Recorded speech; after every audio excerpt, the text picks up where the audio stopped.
Bonjour tout le monde. Dans cette vidéo, on va étudier l'installation électrique domestique. Donc, premièrement, on pose les questions suivantes. Quelle est la nature et les caractéristiques de la tension du secteur? Puis, les bornes d'une prise de courant sont-ils identiques ou différentes? Et la question suivante, quels sont les principaux constituants d'une installation électrique domestique? Premièrement, on commence par la tension électrique dans une installation domestique, c'est-à-dire on va voir quelles sont les caractéristiques de cette installation domestique. Premièrement, la tension électrique domestique est une tension alternative sinusoïdale caractérisée par la valeur efficace est égale à 220 volts environ, peut atteindre 230 volts.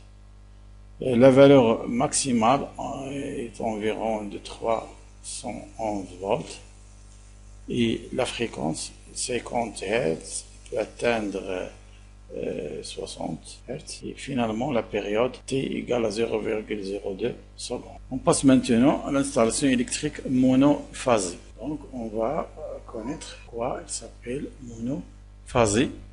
Donc cette installation est dite monophasée parce qu'elle contient un seul fil de phase plus un fil neutre. Donc deux fils sont nécessaires pour une installation électrique monophasée. Et certaines installations sont reliées avec une prise qui s'appelle la prise de terre ou bien la mise à la terre. Le fil de phase noté P, on le note P. Le fil neutre, on le note N. Et puis le fil de terre ou bien la prise à la terre, noté T, ou bien on le symbolise par ce symbole.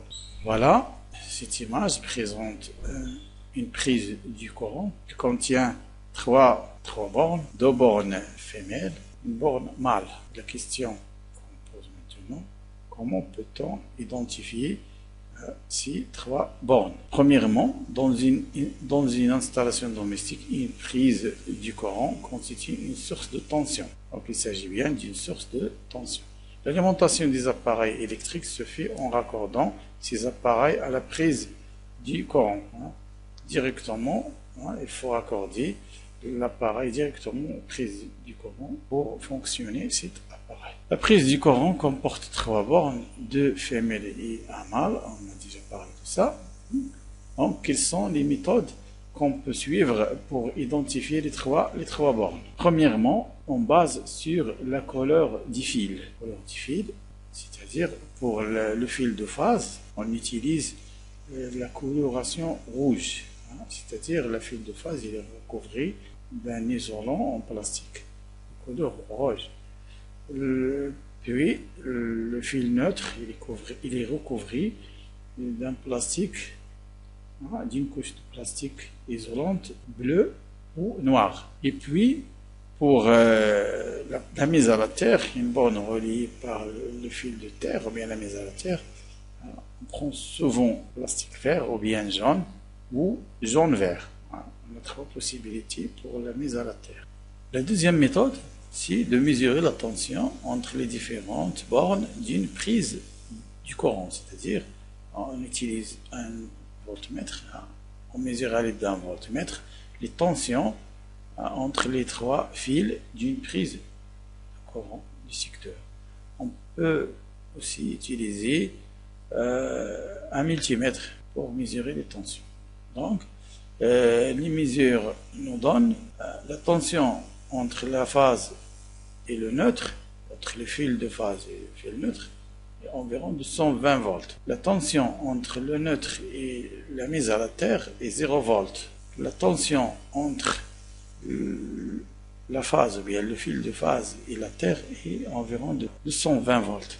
Voilà, on peut baser sur la mesure des tensions entre les bornes pour identifier ces trois bornes. On peut aussi utiliser un tournevis-testeur. Voilà l'image de ce tournevis-testeur. On peut utiliser ce tournevis-testeur qui contient une lampe à l'intérieur, contient une lampe dedans, et à l'aide de cette lampe, on peut déterminer ou bien on peut identifier les différentes bornes. Donc, comment on procède? La méthode d'utilisation, on introduit la lame du tournevis tester dans la borne choisie. Et on touche du doigt l'extrémité du plot de contact et on observe la lampe du tester. Voilà l'image qui illustre ça. Regardez bien l'image 1. Voilà, on introduit, comme montre l'image, on introduit le tournevis tester dans la borne choisie et on touche avec le doigt l'extrémité du plot pour fermer le circuit. Ce que le corps humain est conducteur. Donc pour cette image, la lampe ne s'allume pas. On passe maintenant au deuxième cas, l'image numéro 2. Regardez bien ici, la lampe s'allume. Donc pour l'image 1, la lampe ne s'allume pas. Donc cette borne est reliée avec le fil neutre. Et pour l'image 2, la lampe s'allume. Donc, cette borne est reliée avec le fil de phase. Il est relié à l'intérieur. On passe maintenant à l'installation électrique domestique. Dans une installation électrique domestique, les récepteurs, c'est-à-dire les lampes, les fours, lave-linge, et aspirateurs et ainsi de suite, c'est-à-dire tous les appareils, sont montés en dérivation, c'est-à-dire en parallèle. Les principaux constituants d'une installation électrique domestique sont le compteur électrique. Il sert à mesurer l'énergie électrique consommée par l'utilisateur mensuel, c'est-à-dire pendant un mois. On peut trouver aussi le disjoncteur différentiel. Le rôle de ce disjoncteur, c'est de protéger l'installation électrique et le matériel en ouvrant le circuit quand l'intensité dépasse la valeur maximale admissible par l'installation. Et après, on trouve aussi les fusibles. Fusible, il permet de protéger une partie de l'installation électrique en cas de court-circuit. Et finalement, la prise de terre est destinée à la protection des personnes.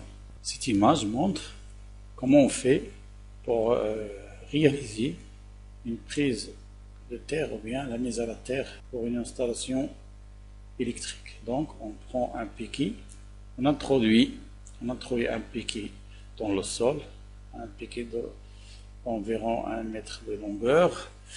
Donc, puis on relie ce piquet avec l'installation électrique par un fil conducteur comme ça.